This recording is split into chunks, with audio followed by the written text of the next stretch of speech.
Galerinha, bom dia. Tudo bem com vocês? Espero que vocês estejam bem. Espero que vocês tenham tido uma ótima semana, um bom feriado, né? Semana passada eu havia dito para vocês que a aula dessa semana seria uma aula ao vivo. Mas por conta do fechamento de trimestre, né? Muitos já estão cansados das atividades. Essa semana a gente vai ser uma aula online, gravada, essa que vocês estão assistindo. Semana que vem a gente vem com uma aula ao vivo, beleza? Então se preparem aí para a semana que vem. Pessoal, reforçando alguns recadinhos para vocês, né? Quanto à nossa atividade em conjunto com a pastoral do projeto Fala Coração, eu convido vocês, mais uma vez, reforçando o convite, tá? Participem desse projeto de vocês, beleza? Qualquer dúvida quanto ao projeto da pastoral, pode estar mandando alguma mensagem lá, pode estar mandando também para mim. Eu não estou à frente do projeto, mas eu estou em diálogo com eles. Pode mandar para mim, ou até mesmo também para a coordenação, né? Para os quadros gestores do colégio, Semiramis, beleza? Mas participem, tá? Outra mensagem também para vocês, lembrando que essa semana é a semana do Sagrado Coração de Jesus. Na semana passada houve um momento, né? Desenvolvido pela pastoral, onde a gente fez um momento de reflexão, não somente pelo projeto, mas também do Sagrado Coração de Jesus, mas reforçando, então, essa semana é a semana que a gente comemora, né, um mês mais que especial, então essa semana é muito mais que especial sobre um mês em relação, e a semana em relação ao Sagrado Coração de Jesus, o nosso patrono, o nosso norte, o que nos guia aí, tá bom? Beleza? Então faça suas orações, né? Peça, agradeça, peça, né? O Sagrado Coração de Jesus aí para a gente, se Deus quiser, logo logo tá saindo dessa pandemia, né? E coloque nas suas orações aí. Fechou?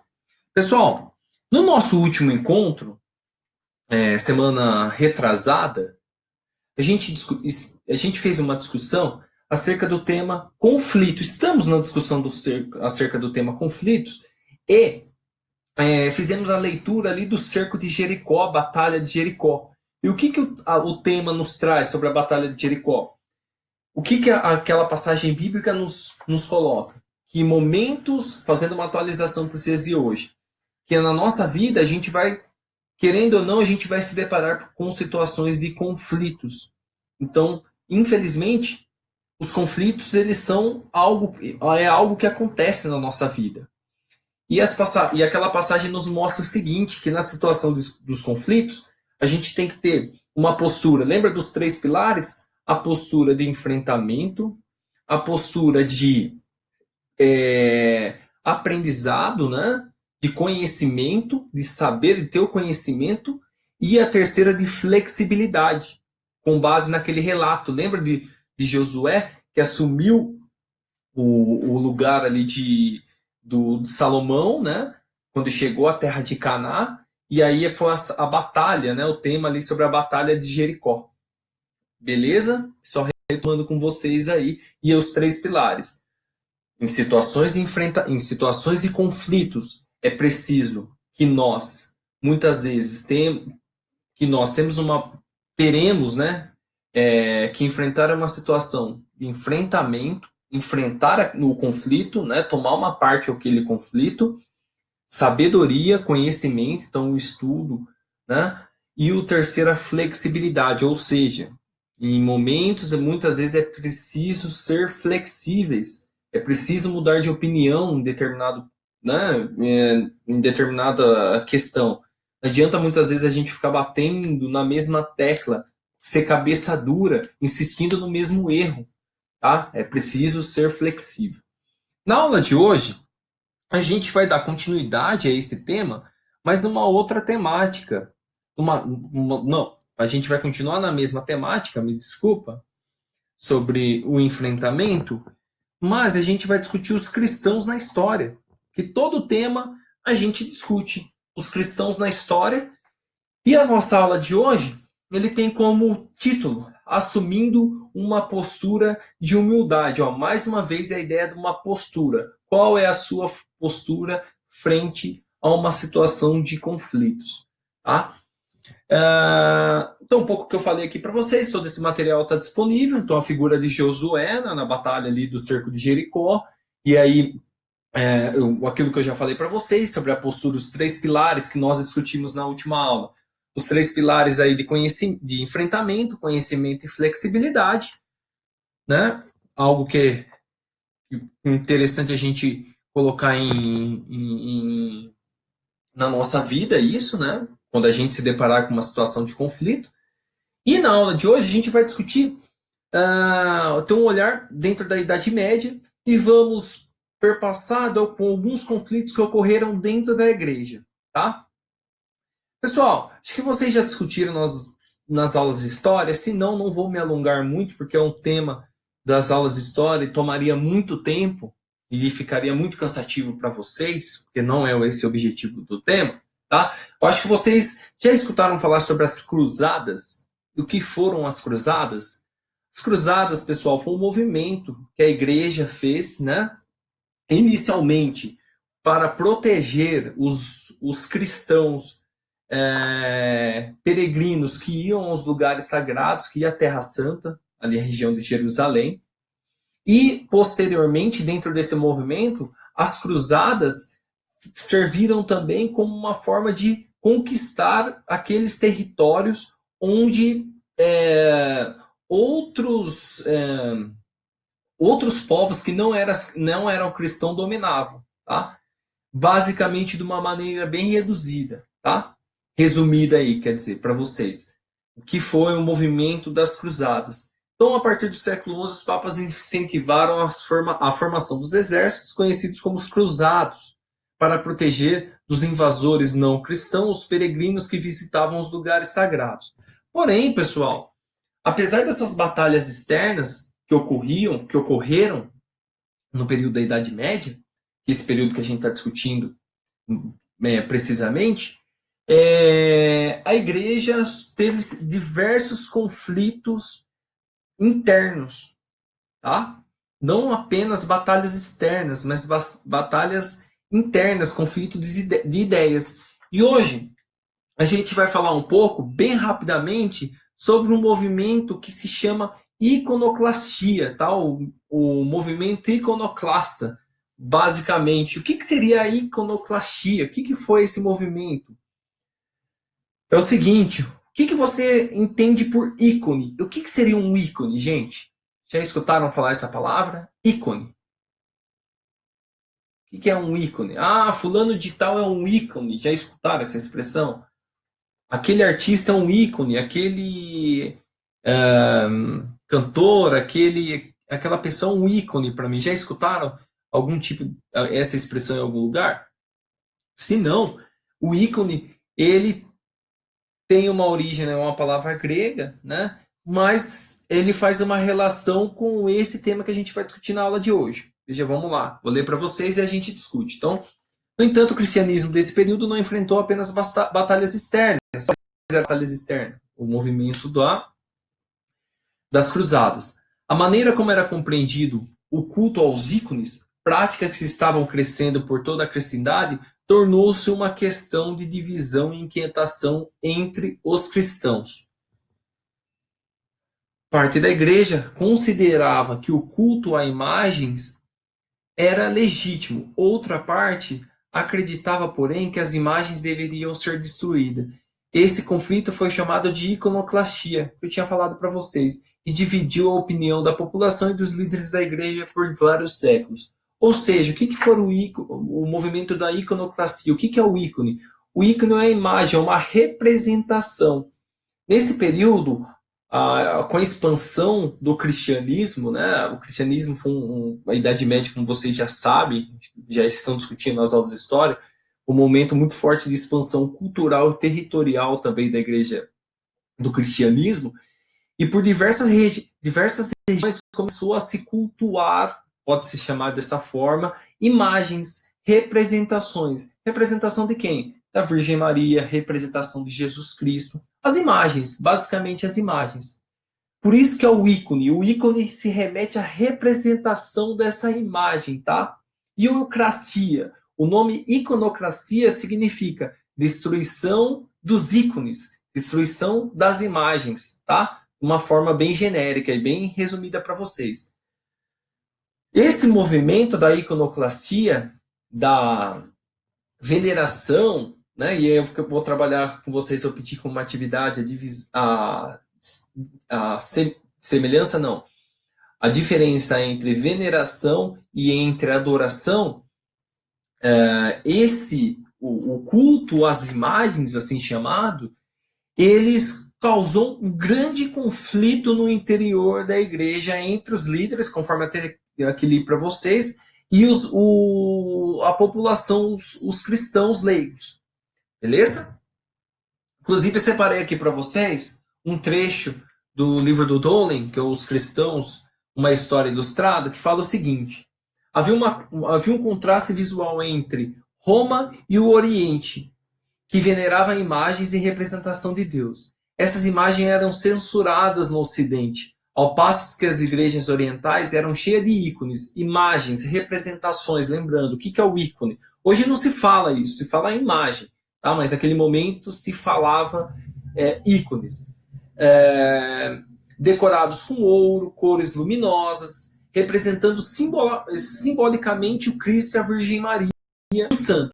Essas imagens eram usadas tanto para ajudar os fiéis no culto, quanto para ilustrar o mistério da santidade. Tá? Então esse livro é muito interessante dos Cristãos, uma história ilustrada. Ele tem esse recorte que fala um pouco do que foi a iconoclastia. Gente, por que Roma e Oriente?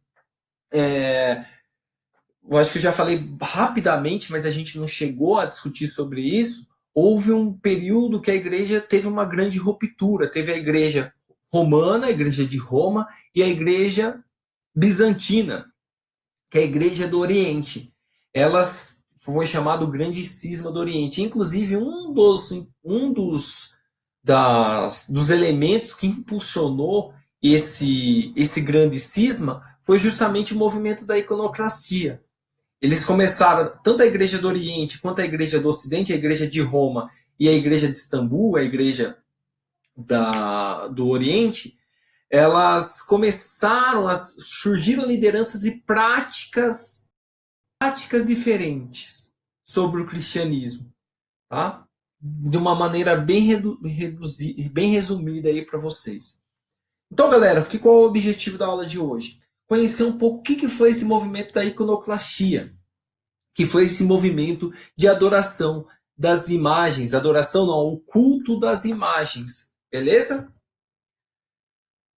Um resuminho para vocês aqui, que no ano de 787, a imperatriz bizantina, e já está falando da Igreja do Oriente, convocou um concílio geral que autorizou a veneração das imagens. Veneração e não adoração, tá, gente? E aí depois eu vou ter uma questão para vocês. E não adoração que é reservada, a adoração é apenas reservada a Deus, tá? E aí colocando o fim ao conflito da iconoclastia. Vamos lá. Em um período da história no qual poucas pessoas eram alfabetizadas, aprender a mensagem bíblica por meio de ícones ajudava os fiéis a compreendê-los. Daí eu pergunto para vocês, observe essa imagem do Cristo Pantocrator e descreva o que mais chamou sua atenção. O que é o Cristo Pantocrator? É uma das primeiras representações de Jesus Cristo, tá? Pantocrator, conforme está até aqui na legendinha para vocês, ele tem uma origem grega que tem o significado de Todo-Poderoso, Jesus Cristo Todo-Poderoso. Então, o que seria? Essa imagem mesmo é um retrato fiel daqueles momentos, lá na Idade Média, o que seria o ícone, a iconoclastia? É a crítica, né? Se a gente fosse contrário ao culto a imagens, a gente ia ser contrário a essa representação aqui. Porque, sou contrário, o movimento iconoclasta ele falava justamente isso. Por que era o contrário? Porque tinha a interpretação que estava adorando as imagens. Para quem é evangélico, as igrejas evangélicas não têm imagens, se vocês prestarem. Para quem é evangélico sabe isso. As igrejas evangélicas não têm imagem. A A igreja evangélica, ela tem uma interpretação, as evangélicas têm uma interpretação que os cristãos católicos fazem uma adoração, tem uma interpretação que fazem uma adoração às imagens de santos e representações, tá? Qual é a origem? Então, eu quero que vocês olhem essa imagem aí e descrevam o que mais chamou sua atenção. Pessoal, o que eu peço para vocês? Preste atenção na riqueza das imagens. Eu sei que com a professora Dani, eu acho que vocês já fizeram alguma discussão sobre a Idade Média. Presta atenção, o que chamou a atenção de vocês aí?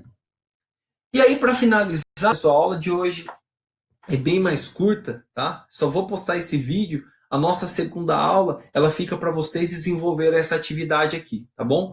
Então, essa aula que vocês estão assistindo equivale a essa das 7h10 e das 8 horas para vocês fazerem essa atividade.